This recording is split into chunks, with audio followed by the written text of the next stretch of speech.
ધોરણ 12 વિષય એસપી પાઠ 7 કંપનીનું વિસર્જન. એમાં જોઈએ 7.1 કંપની વિસર્જનનો અર્થ અને વ્યાખ્યા. સામાન્ય અર્થમાં આપણે વાત કરીએ કંપની ફડચાની પ્રક્રિયા એટલે કે કંપની નુકસાનમાં ગયા પછીની પ્રક્રિયા પૂર્ણ થાય, ફડચા એટલે કે નુકસાનમાં જવું, તો તેને કંપનીનું વિસર્જન થયું ગણાય.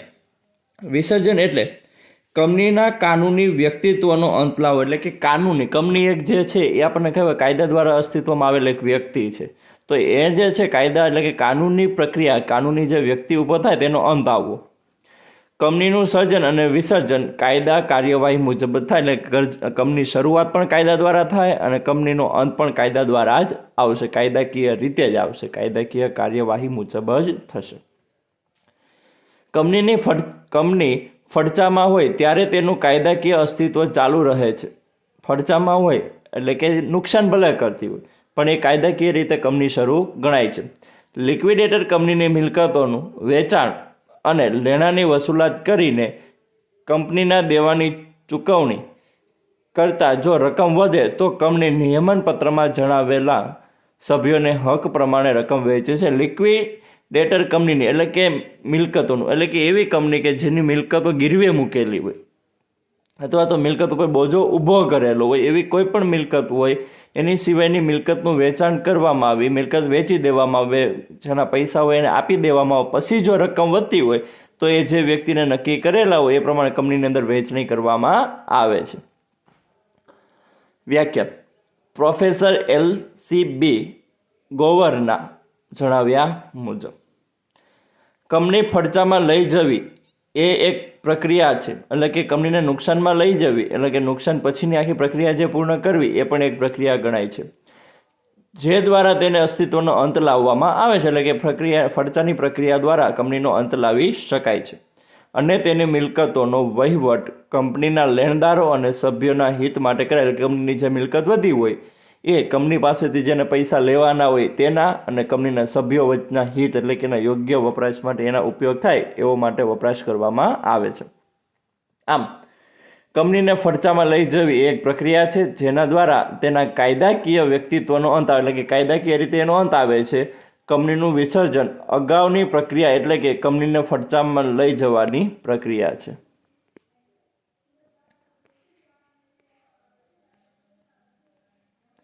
અદાલત કે ટ્રિબ્યુનલ દ્વારા ફરજિયાતપણે વિસર્જન એટલે કે વિસર્જન કરવું જ ન હોય, જ્યારે એમ કહેવાય કે કાયદાકીય રીતે અદાલત હુકમ કરે ત્યારે કંપનીનું ફરજિયાતપણે વિસર્જન કરવામાં આવે તે અર્થ જોઈએ. ટ્રિબ્યુનલ એટલે કરેલા હુકમ એટલે કે અદાલતે કરેલા હુકમ દ્વારા કંપનીને ફડચાની પ્રક્રિયામાં લઈ જવામાં આવે તેને ટ્રિબ્યુનલ મારફત એટલે કે અદાલત મારફતે ફરજિયાત વિસર્જન એટલે કે એમ કે અદાલત દ્વારા હુકમ કરવામાં આવે કંપનીને ફડચામાં લઈ જાઓ અને એ રીતે જો કંપનીનું વિસર્જન કરવામાં આવે તો તેને ટ્રિબ્યુનલ મારફતે ફરજિયાત વિસર્જન કહેવામાં આવે છે. એમાં જોઈએ એટલે કે અદાલત કે ટ્રિબ્યુનલ દ્વારા ફરજિયાત વિસર્જન કેવા સંજોગોમાં એમ કહે કે વિસર્જન કરો. એમાં પહેલું છે કંપનીનું દેવું ચૂકવવામાં અસમર્થ બને. કંપની દેવું ચૂકવવામાં, કંપનીએ જે બીજાના પૈસા લીધા એ ચૂકવવામાં અસમર્થ હોય ત્યારે. એમાં જોઈએ જો કંપનીને દેવું હોય અને તે ચૂકવવા માટે અસમર્થ એટલે કે ચૂકવી શકે તેમ ન હોય તો અદાલત કંપનીને ફડચામાં લઈ જવા માટે હુકમ કરે છે, એટલે કે બંધ કરવા માટેનો હુકમ કરે છે. કંપનીની આર્થિક સ્થિતિ નબળી હોવા છતાં જો કંપની દેવું ન હોય તો અદાલત કંપનીને ફડચામાં લઈ જવાનો હુકમ કરશે નહીં.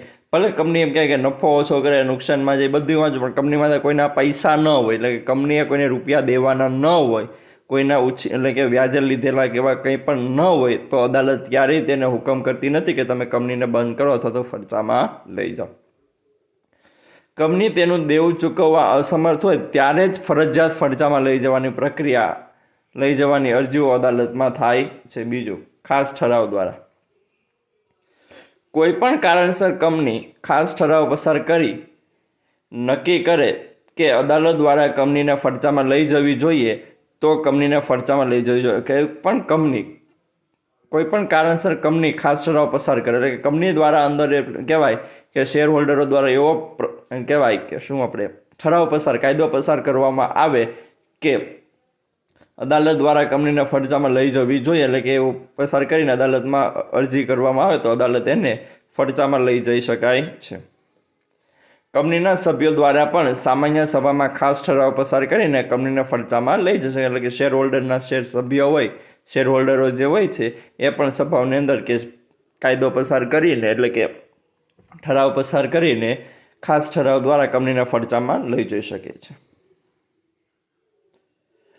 કંપનીના સંચાલકોને ખાસ ઠરાવની નકલ સાથે અદાલતમાં અરજી કરવાની સત્તા આપવામાં આવે છે.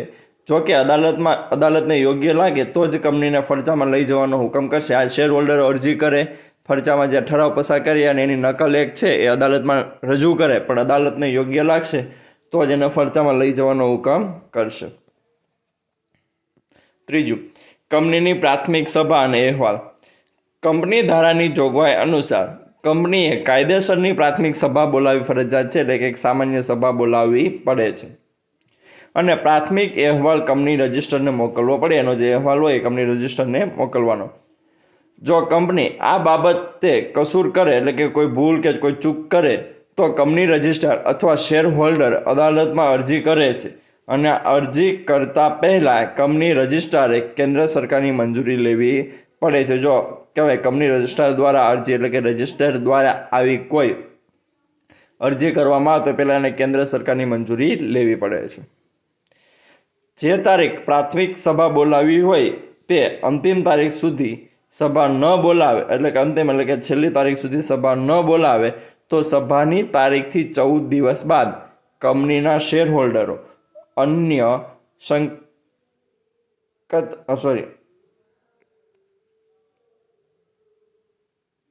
શેરદાતાઓ કંપનીને ફરજા માટે અદાલતમાં અરજી કરી શકે છે. એટલે કે જો શું થાય કે અંતિમ તારીખ સુધી સભા ન બોલે, અંતિમ તારીખ માની લો કે 14 હોય તો 28 દિવસ બાદ, એટલે કે સભાના 14 દિવસ, એટલે કે 28 તારીખ પછી કંપનીના શેર હોલ્ડરો અને અન્ય જે કંપનીને ફરજા માટે અદાલતમાં અરજી કરી શકે છે. નોંધણીનું પ્રમાણપત્ર. કંપનીને નોંધણીનું પ્રમાણપત્ર મળ્યા બાદ 1 વર્ષમાં ધંધો શરૂ ન કરે અથવા બંધ રાખે તો ટ્રિબ્યુનલ આ અંગેના કારણો તપાસ કરીને, એટલે કે શા માટે હજી 1 વર્ષ સુધી ધંધો શરૂ નથી કર્યો, એનું પાછળનું કારણ છે એ યોગ્ય તપાસ કરીને ફરજામાં, એટલે કે નુકસાનમાં, એટલે કે બંધ કરવાનો હુકમ કરી શકે છે. ધંધો શરૂ નહીં કરવા પાછળ અથવા ધંધો બંધ રાખવાનું વ્યાજબી કારણ જણાય તો અદાલત ફરજાનો હુકમ કરશે નહીં. જેમ કે એટલે કે જો યોગ્ય એમ લે વર્ષ દિવસ થયું છે, કામ શરૂ નથી થયું, પણ યોગ્ય હશે તો એને ફરજા, એટલે કે નુકસાન, એટલે કે બંધ કરવાનો હુકમ કરશે નહીં. અને કારણ આપ્યા છે, એમાં 2 કારણ છે. જો કંપનીએ ભારતમાં અને વિદેશમાં ધંધો કરવા અંગેની સ્પષ્ટતા આવેદનપત્રમાં જણાવેલ હોય અને કંપની વિદેશમાં ધંધો કરે અને ભારતમાં ધંધો બંધ હોય તો કંપનીને ફરજામાં લઈ શકાય. એટલે એવું કીધું કે અમે ભારત અને વિદેશમાં બંને જગ્યાએ ધંધો કરશે ને વિદેશમાં શરૂ હોય ભારતમાં બંધ હોય તો પણ એને ફરજામાં લઈ જઈ શકાશે નહીં. કંપની ભવિષ્યમાં ધંધો શરૂ કરે તેવી સ્પષ્ટતા જણાતી હોય તો ફરજાનો હુકમ કરી શકાય નહીં. એટલે કે યોગ્ય સમય એમ લાગે, ભલે વર્ષ દિવસ થયું છે પણ હવે કંપની ધંધો શરૂ કરે એમ છે જ, તો એને ફરજામાં લઈ જવાનો કોઈ હુકમ કરવામાં આવતો નથી. સભ્ય સંખ્યામાં ઘટાડો. જાહેર કંપનીના સભ્ય સંખ્યા 7 થી ઓછી અને ખાનગી કંપનીમાં 2 થી ઓછી થાય, એટલે કે ઓછામાં ઓછી 7 કરતાં પણ નીચે જાય અને ખાનગી કંપનીમાં 2 કરતાં પણ ઓછી જાય તો કંપનીને ફરજામાં લઈ જઈ શકાય છે. સામાન્ય રીતે કંપનીના સભ્યો જે કંપનીને ફરજામાં લઈ જતા હોય છે,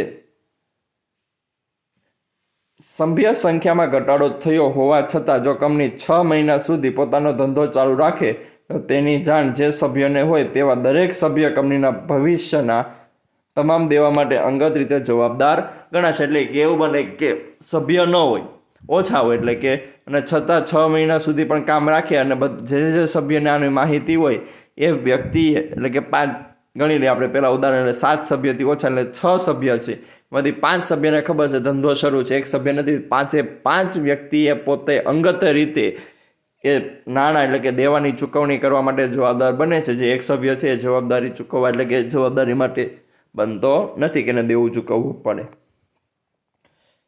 ભારતનું સાર્વભૌમત્વ અને અખંડિતતા. કંપનીએ ભારતના સાર્વભૌમત્વ અને અખંડિતતાના હિત વિરુદ્ધનું કોઈ કૃત્ય કરે, એટલે કે દેશના હિત ન જળવાય એવું કોઈ પણ કામ કરે અથવા રાજ્યની સલામતી વિરુદ્ધ, એટલે કે દેશ કે રાજ્યની સલામતી વિરુદ્ધનું કોઈ કૃત્ય કર્યું હોય અથવા વિદેશી રાજ્ય સાથે મૈત્રીપૂર્ણ સંબંધોની વિરુદ્ધ કૃત્ય કર્યું હોય, એટલે કે માની લો કોઈ બીજા રાજ્ય સાથે આપણે મૈત્રી ભાવનાને સારા સંબંધ છે, જેમ કે ભારત અને રશિયા, તો એની વિરુદ્ધનું પણ કોઈ કંપનીએ કાર્ય કર્યું હોય તો ટ્રિબ્યુનલ એટલે કે કોર્ટ દ્વારા, અદાલત દ્વારા કંપનીને ફરજામાં લઈ જવાનો હુકમ કરી શકે. યોગ્ય અને ન્યાયિક કારણો. યોગ્ય અને ન્યાયિક કારણોને આધારે કંપનીને ફરજામાં લઈ જવા માટે અદાલત પાસે વિશાળ સત્તાઓ છે, જે નીચે મુજબ આપી છે. તેમાં પહેલું, કંપનીમાં મંડાગાંઠ પડી હોય, એટલે કે ભેદભાવ, એટલે કે એકબીજાની વિરુદ્ધમાં કંપનીમાં હોય, મંડાગાંઠ પડી હોય, હોવાના કારણે કંપનીનો વહીવટ કરવો કેવો બનતો હોય? અશક્ય. બીજું, કંપની તેના મુખ્ય ઉદ્દેશો કોઈ કારણસર ગુમાવે, એટલે કે એનો સેવાનો હેતુ હોય કે નફાનો હેતુ હોય કે કોઈ બીજો હેતુ હોય, એ મુખ્ય ઉદ્દેશ એટલે કે એના ધ્યેય સિવાયના જો કાર્ય કરતા હોય ત્યારે. કંપની દર વર્ષે સતત ખોટ કરતી હોય. કંપનીની રચના અને સમગ્ર વહીવટ કપટ, છળમય હેતુ દ્વારા થતું હોય, અયોગ્ય કાર્ય અથવા કોઈનું હિત ન જળવાય તેવું કામ થતું હોય. કંપનીમાં લઘુમતી સભ્યો પ્રત્યે જુલ્મો થતા હોય ત્યારે, કે લઘુમતીને જે એમ કહેવાય કે ઓછા શેર હોલ્ડરો હોય એનું હિત ન જળવાતું હોય ત્યારે.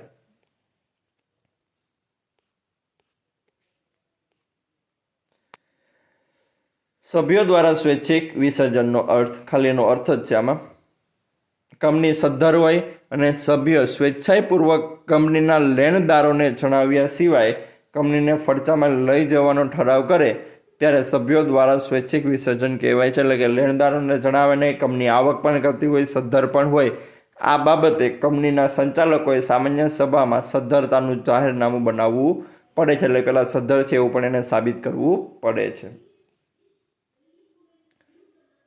સ્વૈચ્છિક વિસર્જન. કંપનીને તથા તેના લેણદાર કે સભ્યો અદાલતમાં ગયા સિવાય સ્વૈચ્છિક રીતે કંપનીને ફરજા, એટલે કે કંપનીની અંદર જ નક્કી કરવામાં આવે કે હવે આપણે છે એ કંપનીને ફરજામાં લઈ જવાનું નક્કી, એટલે કંપની બંધ કરવી છે. સ્વૈચ્છિક ફરજામાં કંપની અને તેના લેણદારો તથા કંપની અને તેના સભ્યો પરસ્પર એકબીજાના હકો નક્કી કરે છે.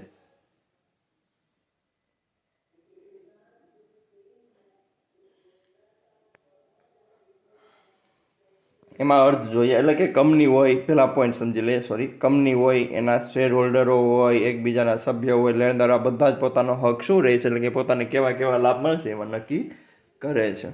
અર્થ, કંપનીના સભ્યો અને લેણદારો અદાલતી દખલગીરી છે, એટલે કે અદાલતના જણાવ્યા સિવાય કંપનીને ફરજામાં લઈ જવાની પ્રક્રિયાને સ્વૈચ્છિક વિસર્જન કે ફરજો કહેવામાં આવે છે, અથવા તો બંધ કરવી એવું કહેવામાં આવે છે. સ્વૈચ્છિક ફરજા અને વિસર્જનના 3 સંજોગો એમાં જોઈએ. કંપનીની મુદ્દત. કંપનીના નિયમન પત્રમાં કંપનીની સ્થાપના ચોક્કસ મુદ્દત માટે કરવામાં આવેલી હોય તેવું જણાવેલ હોય ત્યારે તે મુદ્દત પૂરી થતાં સામાન્ય સભામાં સામાન્ય ઠરાવ પસાર કરી કંપનીને ફરજામાં લઈ જવામાં આવે છે. એટલે કે અમુક ચોક્કસ નક્કી હોય કે એટલો હેતુ પૂરો થાય છે ત્યારે, અથવા તો એટલા સમય સુધી જ કંપની શરૂ રાખવાની છે, આવી કોઈ પણ બાબત હોય ત્યારે સામાન્ય સભામાં ઠરાવ પસાર કરી અને કંપની ફરજો એટલે કે વિસર્જન એટલે કે બંધ કરવામાં આવે છે. બનાવ. અમુક બનાવ બનતા કંપનીનું વિસર્જન કરવામાં આવશે તેવું કંપનીના નિયમન પત્રમાં જણાવેલું હોય તે બનાવ બનતા કંપની સામાન્ય સભાની ફરજામાં લઈ જવાનો સામાન્ય ઠરાવ પસાર કરશે. એટલે કે નક્કી કર્યું કે જ્યારે 50% કરતાં પણ ઓછો નફો આવશે તો કંપની બંધ કરશું, એવું પણ બની શકે. અથવા તેમ લાગે જ્યારે મંડાગાંઠ પડે, એટલે કે એકબીજાના વિરુદ્ધ સભ્ય ઊભા થતા જણાશે પહેલી જ વાર, ત્યારે કંપની બંધ કરશો. કોઈ બનાવ નક્કી કર્યું હોય તો કંપનીને વિસર્જન કહી શકાય. સ્વૈચ્છિક ફરજામાં લઈ જવાના સંજોગો ઊભા થાય છે. ખાસ ઠરાવ.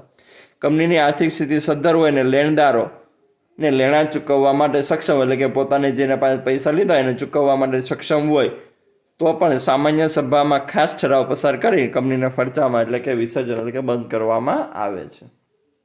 છેલ્લો પોઈન્ટ, લેણદારો દ્વારા સ્વૈચ્છિક વિસર્જન. અર્થ, કંપની તેના સંપૂર્ણ દેવા ચૂકવવા માટે અસમર્થ હોય, નાદારીની પરિસ્થિતિમાં હોય કે સંચાલકો દ્વારા સદ્ધરતાનું જાહેરનામું બનાવવામાં ન આવે ત્યારે, એટલે કે પૈસા ચૂકવી શકે એમ નથી, બંધ જ કરવી પડે એમ છે, નાદાર જાહેરની પરિસ્થિતિમાં હોય ત્યારે દાખલા તરીકે વિજય માલ્યાની જે કંપનીનું નામ બન્યું હતું તે બનાવવામાં ન આવે ત્યારે લેણદારો કંપનીને ફરચામાં કે વિસર્જનમાં લઈ જવાનું નક્કી કરે છે, જેને લેણદારો દ્વારા સ્વૈચ્છિક વિસર્જન કહેવામાં આવે છે.